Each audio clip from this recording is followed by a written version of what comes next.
Un bon objet maudit, c'est une promesse. La promesse que quelque chose va mal tourner. Mais personne ne sait quand, ni comment. Et c'est justement ça qui rend les choses aussi savoureuses. Dans cette vidéo, on va aller bien plus loin que les simples désavantages mécaniques. Je vais te montrer comment utiliser les objets maudits comme de vrais outils narratifs. Bref, aujourd'hui, on parle de malédiction, de vraies, celles qui hantent une table de jeu pendant des années. Pourquoi utiliser un objet maudit? Alors la première raison est probablement la plus évidente. C'est afin de créer du conflit au sein du groupe. Par exemple, tu peux faire que ton objet maudit donne un bonus à un joueur, mais à un prix caché, ce qui peut bien évidemment éveiller la jalousie ou la suspicion des autres joueurs.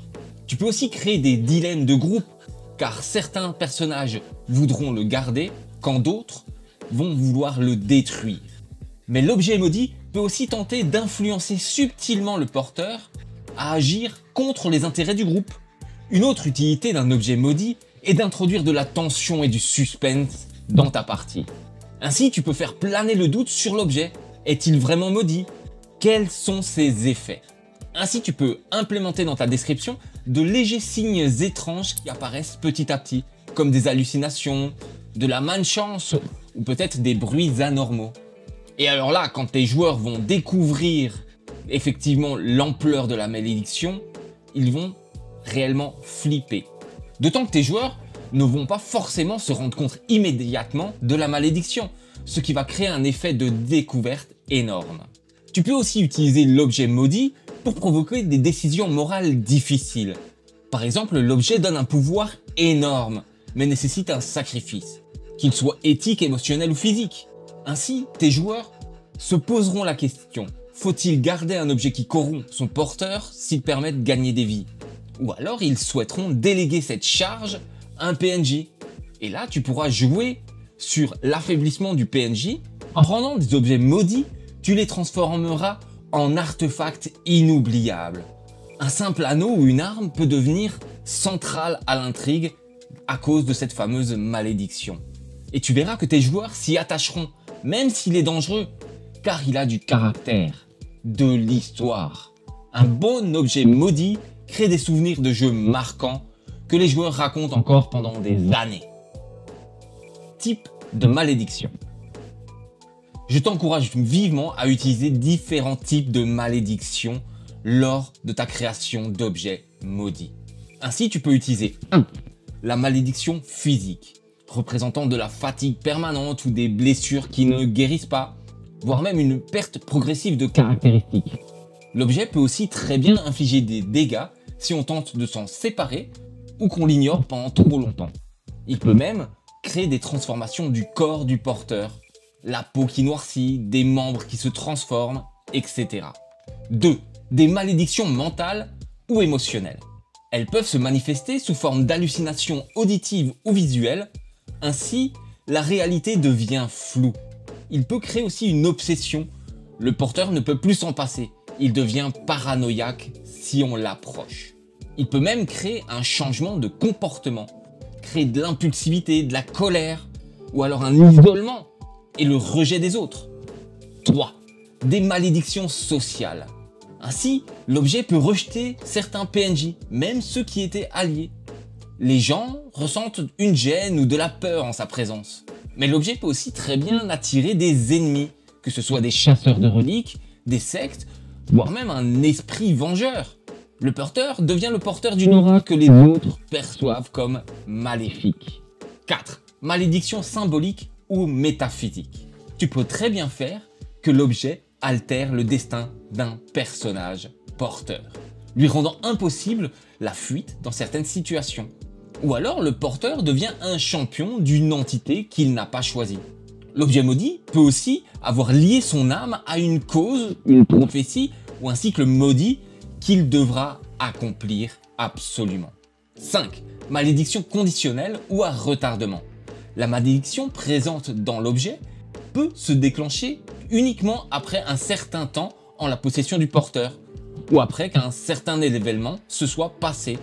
Il se peut aussi que chaque pouvoir utilisé alimente la malédiction, ou la rend plus puissante. Tu peux créer un effet de surprise. Tout allait bien jusqu'à ce que la véritable nature de la malédiction soit révélée. Comment l'introduire subtilement? Afin que tes joueurs ne découvrent pas le poteau rose immédiatement, dissémine des indices de manière progressive dans ta narration. Ainsi, l'objet peut sembler normal au début, mais provoque des effets étranges avec le temps. Ou alors, lorsque tes joueurs le découvrent, ils ont de petits signes leur indiquant la malédiction. Par exemple, un froid soudain, des ombres qui bougent tout autour, des chuchotements à peine audibles. Mais l'objet peut aussi provoquer des rêves perturbants que seul le porteur fait, chaque nuit un peu plus clair. Maintenant que les personnages joueurs ont découvert l'objet, tu peux impliquer des PNJ qui seront inquiets ou superstitieux, ajoutant encore à l'ambiance pesante autour de l'objet. Par exemple, un marchand peut refuser de le toucher, ou alors tout simplement un vieil érudit ou un prêtre l'identifie à demi-mot comme lié à quelque chose de sombre. Mais cela ne s'arrête pas aux PNJ. Les animaux entourant les personnages peuvent être affectés et devenir hostiles envers le porteur. Une fois que tes joueurs commencent à avoir des doutes, tu peux créer une fausse sécurité afin de prolonger le mystère autour de l'objet. Par exemple, l'objet semble bénéfique au début. Des bonus, des réussites, des pouvoirs très pratiques. Utilise ce type de stratagème jusqu'à ce que l'équipe commence à en dépendre, sans se poser de questions. À ce moment-là, les effets négatifs se manifestent doucement, mais de façon irréversible. Une fois que la malédiction s'est mise en place, tu peux faire parler l'environnement pour rajouter de la texture à cette ambiance pesante d'objets maudits. Ainsi, l'objet peut faire flétrir les plantes à proximité, ou attirer les ombres, ou perturber la météo locale. Les joueurs peuvent même trouver des inscriptions qui apparaissent sur l'objet et qui changent au fil du temps, révélant petit à petit son passé. Le lien avec le porteur. Afin de rendre l'objet inoubliable et créer un lien fort avec son porteur, je t'invite à créer une relation émotionnelle avec lui. L'objet protégeant le porteur, intervenant à des moments clés pour le sauver. Il s'adresse à lui et à lui seul, par la pensée, les rêves ou des signes. Il faut qu'il devienne une sorte de compagnon, ce qui rend sa malédiction bien plus cruelle.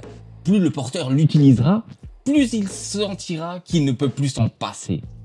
Le personnage peut très bien refuser de s'en séparer, même quand c'est dangereux pour le groupe. Ainsi, les bénéfices que lui apporte l'objet sont si importants qu'il tolère les effets secondaires au début.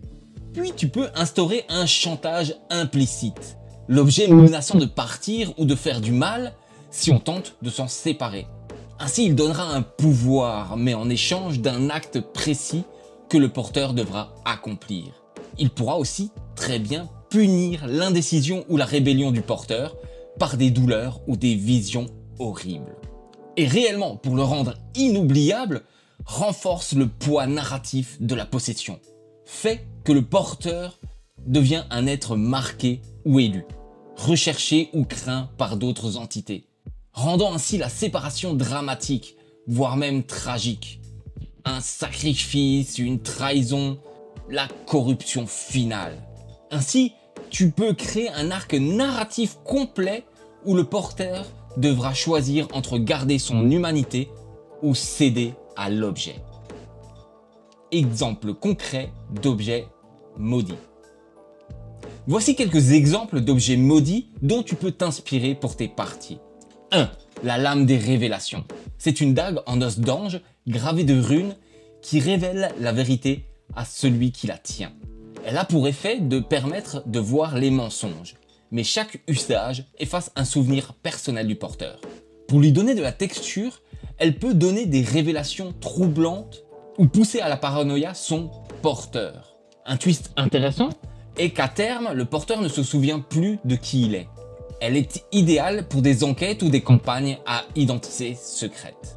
2. La couronne du mendiant. Il s'agit d'une couronne rouillée qui donne l'illusion d'être un roi.